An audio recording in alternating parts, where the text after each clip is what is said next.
make it look like it's magic. Oh, yeah.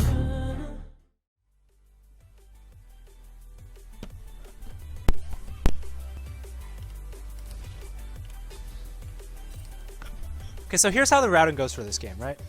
So what we're going to do here is we could consider actually trying Edge of Night 4th, but outside of that. So what happens in the top lane, right? Quinn is going to shove in the Nautilus 100%. She has Ignite, top is going to shove in. It's a range versus melee matchup. Top is going to shove in when Quinn fronts the wave, right? Mid, 80 versus AP Lissandra. Lissandra can shove. Corki can also shove, but if they're going to trade autos, Corki wins.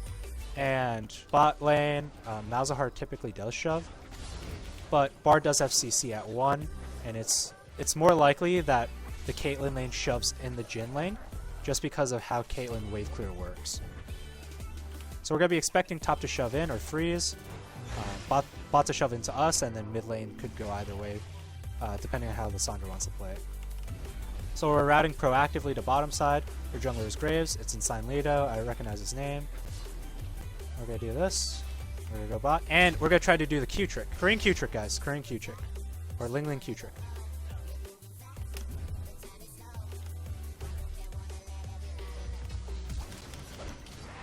Ling Ling. Fucking Ling Ling coming in hot.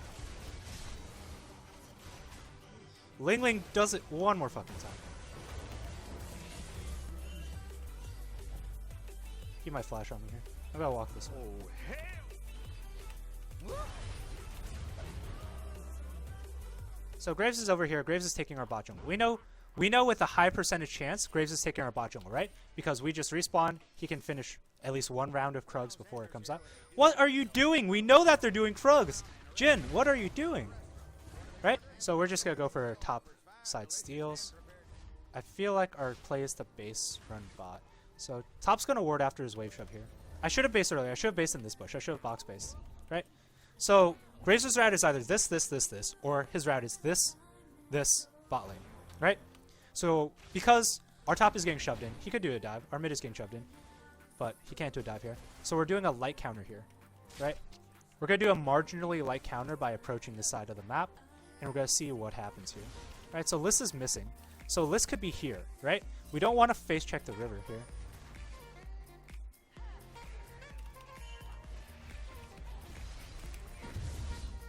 But we want to protect. So Graves knows that we're here, right? So Graves knows that we want to go to the bottom side of the map.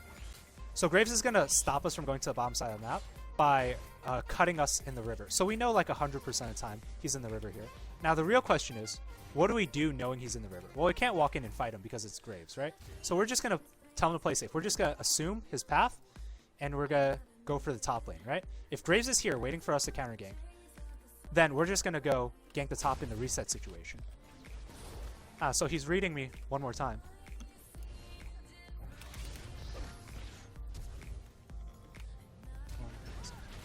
Nice. Well played. Well played. Right? So he's reading me. He's leveling me again. He's saying, okay, well, I know Shaco's potentially going to not go bot, given that we've seen him bot. But now, that just means I'm going to go counter his next situation, which is top. So he's leveling me on that front. But that means bot has a 2v2 here. So where's Graves going to go? His Krugs is down. I'm going to call he's on this side of the map. Right? So I hit 6. And I value Cloud Dragons and Infernal Drakes in solo queue, but I can like all dragons.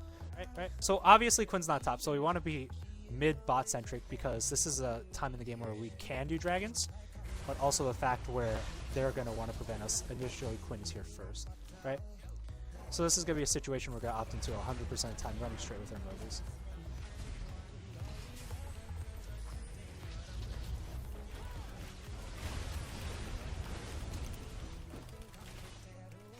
So now we kind of go into a farm mode. Looks like we're going to go for the turret here. I do have health regen, so we're going to float here to wolves. So we're going to wrap this way, doing a slight float on mid lane.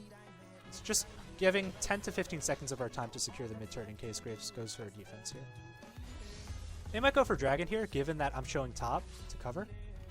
So I'm not even going to go for any more. I'm just going to go play the drag. Top's going to cover here.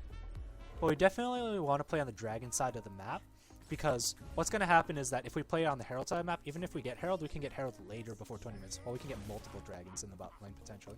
So we see Graves routing bot, right? So this is a hard counter gank from us. Or we can light counter gank if we do Krugs, or do a hard gank. I'm just going to go for a hard play here, because I don't think we have enough time.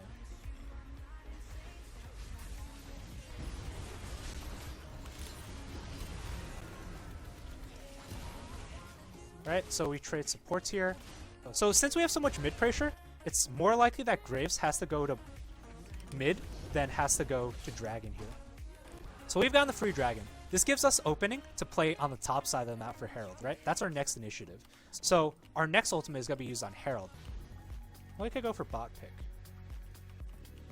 So, well, we can go for bot pick or we can go for base Herald, right? So both plays have merit.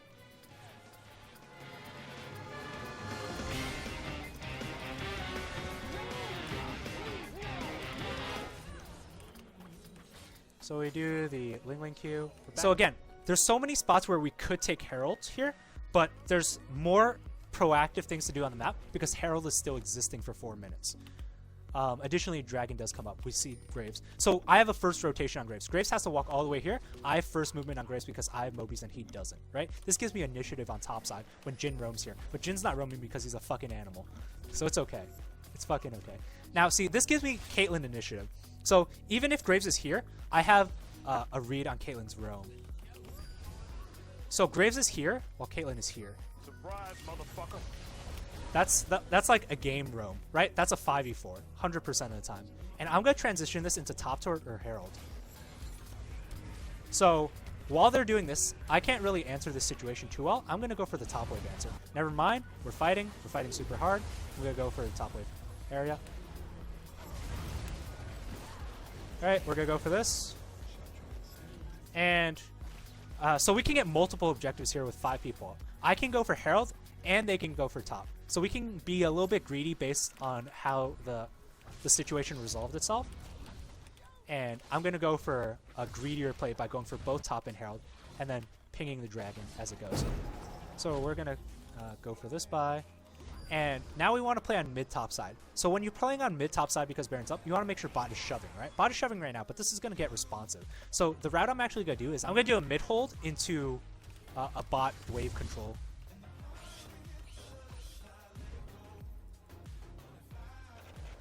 Seems a bit extensive.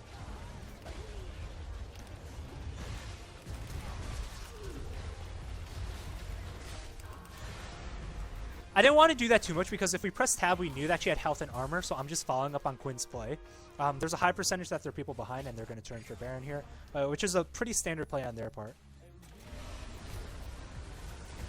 She smited. They smited. No smite.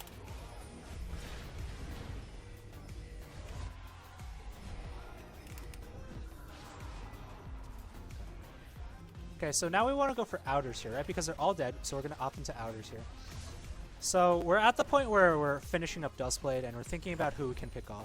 We can pick off 1 person, 2 people, and potentially 3 people. So we can go 1, 2, 3 with priority on Caitlyn, then Graves, then Malzahar, because Graves has resistance. Right? So because they have Baron, we're on the defensive. We want to wait for the Baron to run out before we initiate pressure. Granted that the dragon is going to come up, it's fine. Right? So we're just tracking Caitlyn, tracking the Graves, tracking the Malzahar, and we're looking for the pick potential. That's all that we're doing now. So we're making a read on Caitlyn here, because Caitlyn's misplayed this game. So we're going to cut Caitlyn here. We have Duskblade, so we're going to walk here. She's going to shove 1 more, maybe? Okay, so she's not going to shove. So we're making predictive movements, right? She's here, here. We have Duskblade. It's fine. There's Graves.